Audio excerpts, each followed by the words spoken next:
এখন যে সাজেশনটা দিব সেটা হচ্ছে আপনি কারো না কারোর সাথে রেগুলারলি কমিউনিকেট করার চেষ্টা করবেন। এটা কিভাবে হতে পারে? হতে পারে আপনি সকালবেলা উঠে ডিসাইড করলেন যে আমি হচ্ছে আজকে এই পারসনটার সাথে কথা বলবো বা মেসেজ দিব হোয়াটএভার, যেটা আপনার জন্য সহজ হয়।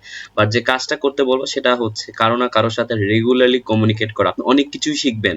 আপনি কিন্তু এই ভিডিওগুলো থেকে অনেক কিছু শিখতেছেন। নাম ধরে কথা বলা, স্মাইল নিয়ে কথা বলা, এরকম আপনারা অনেক সাজেশন পাচ্ছেন। কিন্তু আপনার যেটা করতে হবে যে যদি আপনি কথাই না বলেন, আপনি যদি কমিউনিকেটই না করেন তাহলে কিন্তু আপনি ইমপ্রুভ করবেন না। তো আপনি দেখা গেল আপনি অনেক কমিউনিকেশন হ্যাকস জানেন, কিন্তু আপনার ফ্রেন্ড বলতেছে ভাই তুই তো বছরে শুধু একবারই আমাকে মেসেজ দিস বা শুধু দরকারের সময় মেসেজ দিস। তো আপনার কিন্তু যে কাজটা করতে হবে যে কমিউনিকেট করতে হবে ডেইলি।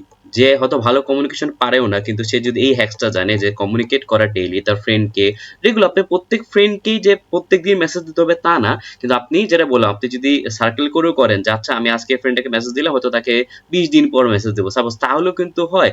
তো আপনার এইভাবে যদি আপনি প্রত্যেক দিন জাস্ট একটা মানুষকে টার্গেট করেন এন্ড তাকে মেসেজ দেন তাহলে কিন্তু আপনার কমিউনিকেশন স্কিলটা অনেকটাই ইমপ্রুভ হয়ে যাবে।